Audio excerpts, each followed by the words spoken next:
Is it weird that I want to fold this? Oh, but when we make such hero foils, we're gonna get rewarded with the kings. Oh, there's me dying from an apple. Oh, I feel like jamming is a solution here. It might be the biggest punt I have no clue, but you can hear me now. What up, family? Day 36. We are already 1.5 hours into the grind. The reason for that was that I originally planned to start playing, and once I have 4 250s going on, then I can start streaming. However, what happened is I ended up busting some of those so quickly that I couldn't even make it to 4 tables. So now here we are, and at least we have 3. So I didn't want to have an excuse that I couldn't stream. We started roughly with 542, 43 or something. We are now at 525. I don't know how I was not informed about it, but somehow PokerStars seems like they have yet again brought a different layout update. I have no clue if it's for everyone, as last time again only selected people. I am again not a fan of it. Reshove this? Like this guy call, like they call everything. No chance they are. I feel like jamming is a solution here. It might be the biggest punt. I have no clue, but no chance that guy is just. He's so capped here. What do you mean? Nice. Table 3 with the stars nuts. Jesus, this layout already fucks me up. Let's see if Andre is gonna fold. Or if he's gonna commit. No question is here, once this guy shoves, I don't think we can get it in with King 10 suited. I mean, chip EV obviously we can, but not, although we might be inclined to get it in there. That was a sick hand. That unfortunately didn't make it on stream. Deuces against 7, so this guy rejammed with deuces. That guy even got over the top of 7s. He had to start at a set, he turned the set, and then he rivered a freaking 4 of a kind. I don't know, that's like... I don't even know how that's possible. So that was absolutely filthy. Nice, now we got the 4th table, so we are absolutely in play. To be honest, I would rather have the old theme back, but I couldn't. Like last time I could at least configure that, but this time I don't even have the option anymore, so it seems like to be a definite update. Or I was too stupid to find the proper location of the update settings. So with the min cash here guaranteed, we have guy going in here for 5.5 bigs, which I think we're gonna have to overcall, since he can also do that with some worse aces. I mean, worse suited ace X. Against ace 6 suited. Oh my, let's hold. Hold it. Woo. Chipping up, chipping up. If he has here a pretty nutty hand such as kings or aces, I'm gonna puke, but apart from that, I think we should be good. He seems to be one of the guys that usually also likes to open call, so I think from his stack size, if he's afraid to commit but rather wants to just open call, pretty feasible to have also some weaker king X here or other holdings that we're pretty live against with our king queen. Oh, up against king 10 suited. No chop. No chop. That's a pretty good turn. So pre-flop, he called. I think we can bet pretty large here.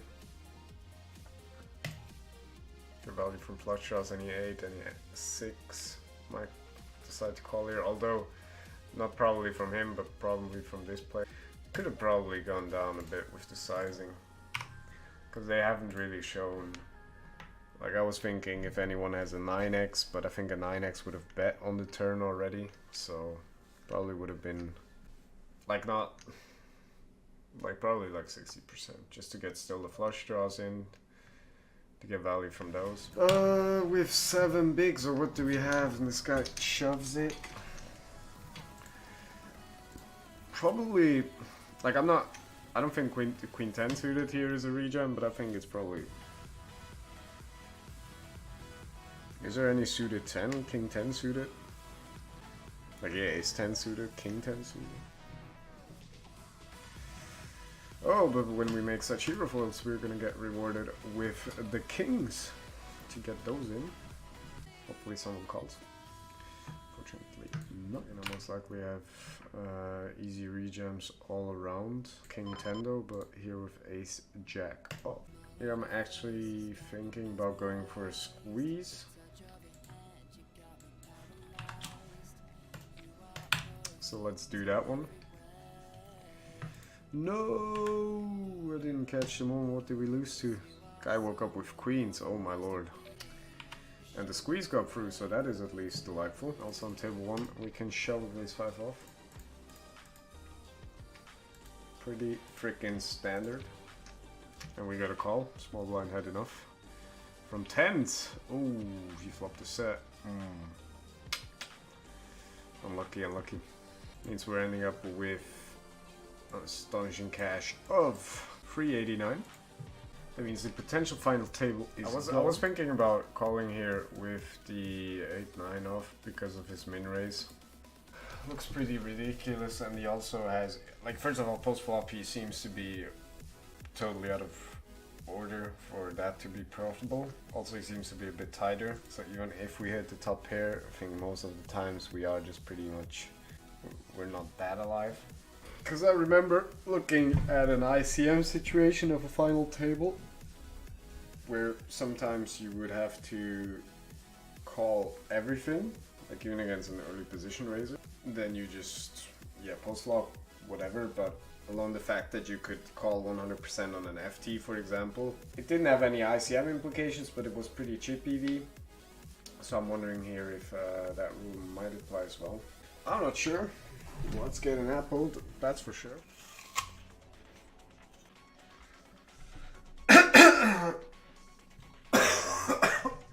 Oh, there's me dying from an apple. Oh, what is it called? The fairy tale? Yes, Snow White. Exactly. I'm dying from a fairy tale. Ooh, 9 bigs, a6 suited here. Yeah, I think we're gonna have to rejam that one. There's no way around it. Up against ace queen suited. Oh, yuck. Oh, that's bad. Meanwhile, we're also shoving with ace king off here. And we got the fold for that as well. To be honest, I'm not that sure if that was... I mean, he just opens 100% there. Like, if we look at everything, like he's an avid stealer here, so... like so far, but he shows to have at least the tendency to do that. Like his everything is like all kind of like king 5 suited, like even if he calls with king 10 suited or whatever, we're just so here. We called early position raise. We're just gonna check it, and after a bet here I think we're gonna mostly get called by yeah, I don't see myself folding here. Problem is also this guy sometimes can have like hands like 8-9 or something that he then calls. But he can also have some weaker ace-x that he decided to raise and check back on the flop. So might seem worse than it actually is. Two things, like a scared top pair because the board is so wet.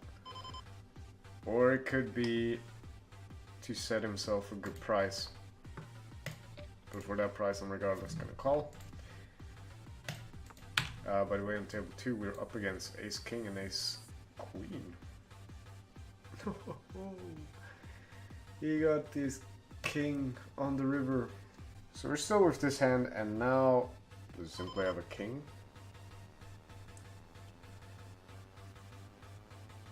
I don't think on this texture. I think king would have been a bit lower. I think he just generally has a mate flush probably. On table 4 we raised pre-flop. This guy called. Big blind also called. Ace jack is decent enough to start going for some value. I mean, the only hand that this guy theoretically has is ace queen. That will beat us from the top pairs. The problem is the board is pretty dry. So I think I'm going for a check here on the turn. I don't think we can get 2 streets here. Ooh. Is it weird that I want to fold this? Like, I don't see him... Like, no worse ace x bets here again, right? And then this guy is also in it. Seems like a bad time altogether. Don't check it and show me like, I don't know, ace 9 or...